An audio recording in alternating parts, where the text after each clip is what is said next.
Welcome to this explainer.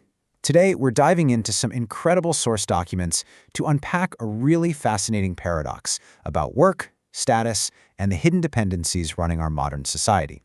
We're going to completely deconstruct how we view labor and dignity, explore how ancient hierarchies disguise themselves today, and look at how a new decentralized framework proposes to dismantle them entirely.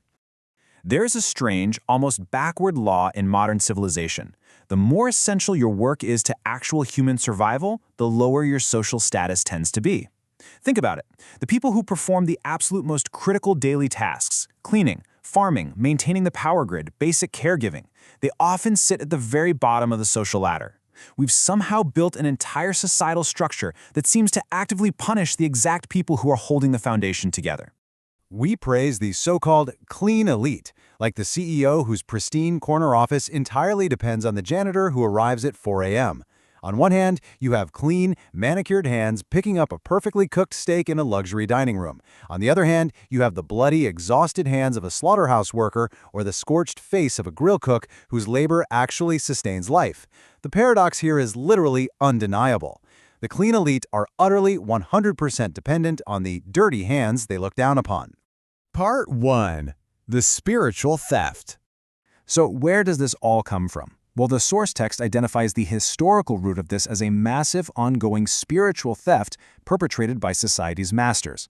Take this ancient Eastern saying, for example, "The noble man stays away from the kitchen." Now, on the surface, that sounds super compassionate, right? Like a gentleman is simply too kind-hearted to witness the suffering of animals. But actually, it is a brilliant psychological hack. It allows the noble elite to enjoy the meat, all while labeling the butcher who does the work as dirty or lesser. Here's the crucial point. Whenever someone helps you, it's an exchange of life energy. But elites realized a long time ago that if they admitted they depended on the butcher, the cleaner, or the nurse, the power dynamic would instantly flip. I mean, if I need you to survive, you are the powerful one. So they invented a mask. They used money and social class to turn a beautiful mutual human connection into artificial servitude. They boldly packaged their sheer inability to do dirty work as a sign of their high status. Part 2. The Customer Trap. Fast forward to today, and we experience a very modern version of this mask. You know the mantra, the customer is always right. We might not say lords and peasants anymore, but the underlying psychological game is exactly the same. Let's be honest, this mantra is rarely about actual service quality. It's a tool of domination.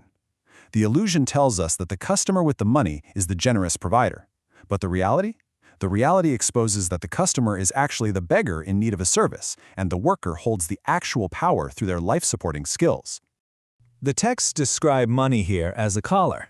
It tricks us into believing that the person paying is the provider. But think about what would happen if all the money simply disappeared tomorrow. The worker would still have the skills to heal, to build, and to maintain the physical world. Meanwhile, the entitled customer, stripped of their financial mask, would simply starve in a pile of useless paper. The person with the money isn't the savior at all. They are entirely dependent on the person with the capability. Part 3. The Occupational Identity Cage. Now, to keep this illusion going for thousands of years, society literally locks you into an occupational identity. Think of it like a cage. Being permanently labeled as a cleaner or a server strips away your dignity. It completely ignores your complex, multifaceted human talents, maybe your talent for music or your sharp logic. Society tells you that cleaning is your entire essence. You're forced into this single label existence, made to wear a subservient service mask and absorb the emotions of the king, even though your labor is quite literally what keeps the city running. We've completely forgotten a fundamental reality. Our capability to perform a task is just a temporary role we step into. It is not a lifelong identity that defines our entire essence. When a surgeon finishes an operation, they step out of that role. They're a parent, a painter, a friend. But for essential foundational labor, we've designed a system that treats the job as a permanent cage, trapping the human inside it. Part 4. The Decentralized Protocol Solution. So how do we actually shatter this mask entirely? The sources outline a fascinating mechanical blueprint called the Decentralized Social Protocol. It starts with one simple axiom: existential value is non-negotiable and cannot be calculated by market price. Step 1 guarantees survival unconditionally, meaning food, shelter, and basic needs are decoupled from your job.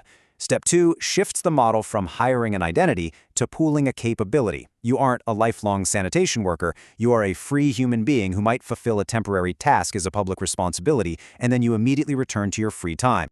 0. Because your survival is guaranteed, you face 0 penalty for refusing a task. This grants you the absolute right of refusal. You never, ever have to sell your soul or endure abuse just to avoid starving.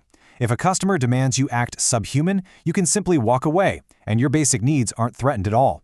This completely breaks that collar of money. It shatters the mask of the parasite and forces all interactions to return to a baseline of mutual respect and genuine peer-to-peer human dignity.